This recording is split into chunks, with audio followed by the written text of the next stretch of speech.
Hi, we're live at the Javits Center for the NEST Summit. Today we're talking about financial revolution and global waste management, and I'm joined by Stephan Nicoleau from FullCycle. Stephan, thank you so much for joining us today.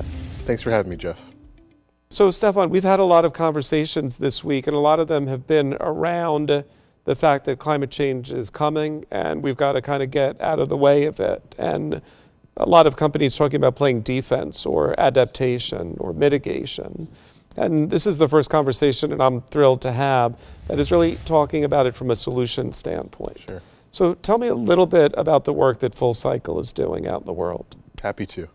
First, let me just say climate change is here. And that's a big distinction that we've got to make when we talk about how we adjust and how we manage risk that's coming for us all and for every portfolio.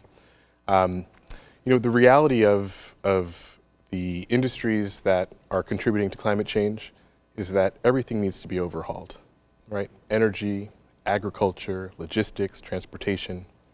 And so at FullCycle, we're oriented towards the solutions that can meaningfully address the problem, but backed by real science and real understanding of how we're emitting, what we're emitting, and the time frame in which we've got to address the problem and build solutions for it. So we invest in all sorts of technologies at the infrastructure level that can find new ways to deal with waste, that can produce new kinds of energy and store it in new ways, that allow us to yield and output more from our agricultural solutions. And then our idea is to accelerate those solutions into the market. Because in a shortened time frame with climate change already here, we don't have time to spray and pray in venture models or to do small vanity projects here and there around the world. We've really got to get good at scale, and that's what we're oriented towards.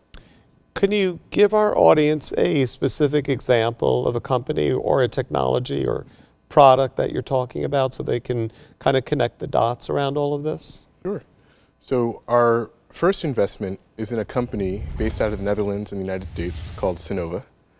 Synova makes waste-to-value technologies. So imagine the next generation of a technology that can take any kind of waste, agricultural waste, municipal solid waste, and convert it into something of value. Because what we're doing now is we're taking things of value, like plastic waste, like agricultural waste, and we put them in a landfill. Or worse, we put them in an incinerator. And in that function in the market, we are taking something of value and throwing it away. Except we live on planet Earth, there's no away. So all of those things decompose into methane, nitrous oxide, and CO2, and have a warming effect on the environment. So our solution instead converts things like plastic waste back into plastic, or into clean forms of energy for use in our economy. When we talk about sustainability, we have topics like ESG, values-based investing, and impact-based investing.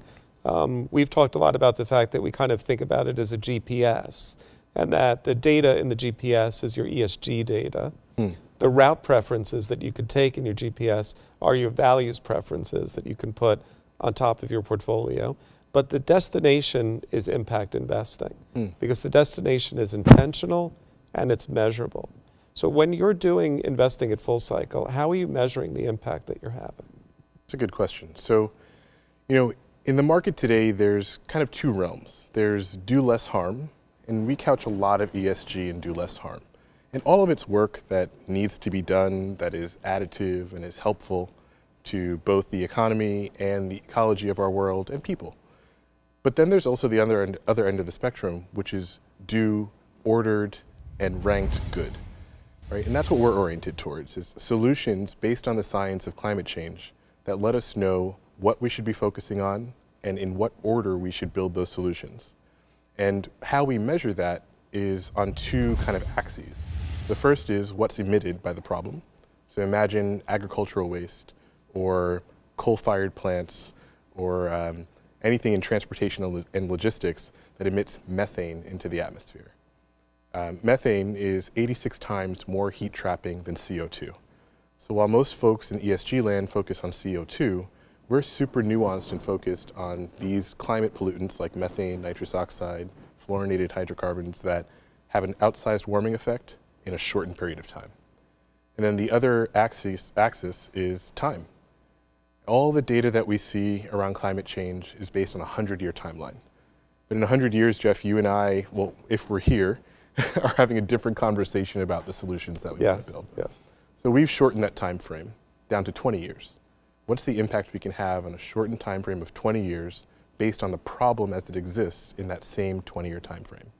What we find is when you start to order the climate pollutants that are causing the warming on a 20-year time frame and the solutions that can address those pollutants and where they're emitted in abundance in our atmosphere, you get a very clear picture about what to focus on and how to get those solutions out into the market.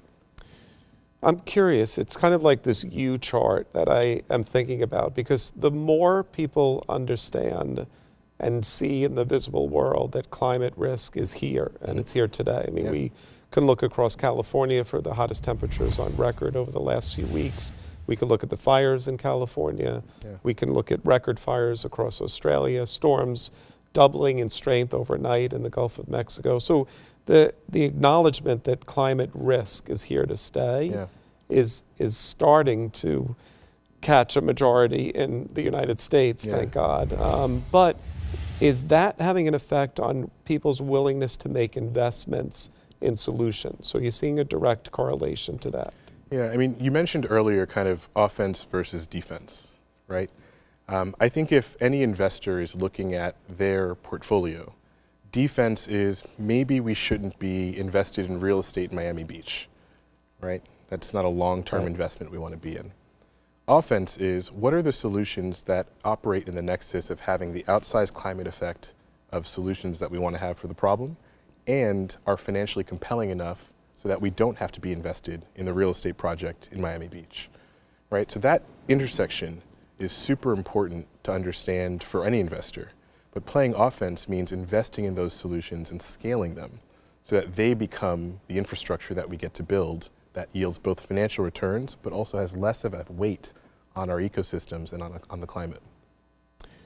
We're obviously in a world today where social justice is being called for in a way that we certainly haven't seen since the 60s in the United States, and it's about time that we're addressing a lot of these issues.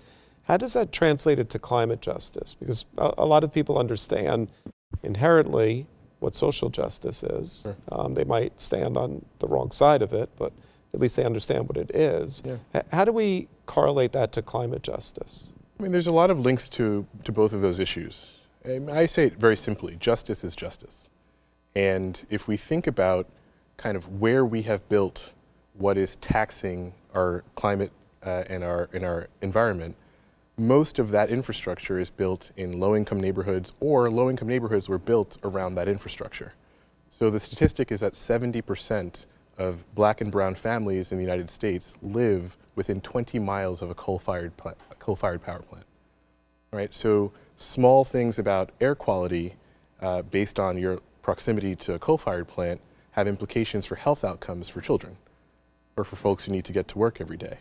And so what we think about building, where we build it, and most of all, in whose service we are building it, really matter. And this is about the choices that we've got to make as a society. Do we want to build a fair and equitable society that is also sustainable, right? Or do we want to continue the status quo of kind of clustering folks who have little advocacy about where they can go elsewhere around infrastructure that is no longer serving us anyway? So we've really got to make a choice here, and I think the two issues are intricately and inextricably related. Stephan, what do you see as the biggest gaps in achieving the climate goals that are so imperative to be reached? And is there a connection to the work that you're doing around the SDGs? Do you use that in any way, the Sustainable Development Goals and targets of the UN, in how you're measuring impact? Yeah, of course. I mean, what a great framework that the UN put together a few years ago to kind of really guide the markets to understand how we should be building forward. I think without it, we would have a whole lot of the do less harm still, and not so much the ordered good. So I think it's been a really good framework, and for us it's a guiding star because we can measure and understand our impact along these frames. I think some of the challenges are less so what we faced even 3 or 4 years ago, which was more climate denial and kind of challenging of the science. You hear that a little bit less now. I think more so it's about our political will, and it's about capital. And those two things come together in super interesting ways. So for instance, are we going to choose to establish and nurture a really robust market for green bonds and for debt instruments that are specific to financing the projects that are clean and green? Are we going to do that both as a country and as the United States going to play a role in the global environment in actually fostering this industry? Or are we going to continue to put those incentives and those instruments towards oil and gas and infrastructure that's no longer serving us in the way that it should? So these are about choices we've got to make. But I do think that's a challenge. And then I think the private sector really has to step in and say, hey, here's an opportunity for us to do well and do good. We should embrace it and pour capital into that space, because it's going to take trillions of dollars, right? And even FullCycle, we're raising a fund now. We're oriented towards building solutions out of our fund. But even if we raised the hundreds of billions of dollars necessary in the sectors where we've decided to focus, it's not enough. So we need every financial player to come in and really spur this market at scale to start building the things that can really help us. Do you see possibilities for new ways of raising capital or blended finance, or what are the instruments that you're looking towards to solve this gap? I know at the UN they say there's a $2 to $5 trillion annual gap in meeting the Sustainable Development Goals, and it's one of the reasons why the UN was really first recently open to embracing the public markets and working outside of the government and NGO world, because they realized that there was no way there was enough capital within the government and NGO world to solve these problems. Is there a possibility of seeing this kind of blended finance model between NGO, government money, and private sector money? Absolutely. I think the idea that the same old instruments can achieve the results for a very new, very large problem isn't going to work. We're going to need to think about new ways of deploying capital, and that includes all of the instruments that we know and ones that can be innovated at all the financial institutions that have a lot of wherewithal to do that. So blended capital for sure plays a huge role. I really do believe that every kind of institution, corporate, government, NGO, even consumers, play a role in what capital gets deployed and where, what solutions we invest in collectively, because we decide they're for our public good. This is going to take some new thinking, and we're happy to be on the forefront of it. We invest in a dual nature, so about 15-20% of our portfolio is invested in growth equity, pretty well known, pretty familiar to institutional investors. But 80 to 85% of the portfolio is in infrastructure assets. And marrying those two gives us the ability to accelerate solutions, right? We grow the company by deploying more and more of their assets that are infrastructure assets. And so it's a small example, but it's one that really points to what can happen when you start to think a little bit outside of the box of traditional instruments and really have a goal of figuring out what needs to be solved, how best we solve that, and then working backwards towards the instruments that'll help us do that. Stephan, I want to thank you so much for joining us today. Stephan's from FullCycle, one of the rare companies out there that are trying to solve the climate problems in the world. You were live at the Nest Summit at the Javits Center. Thank you.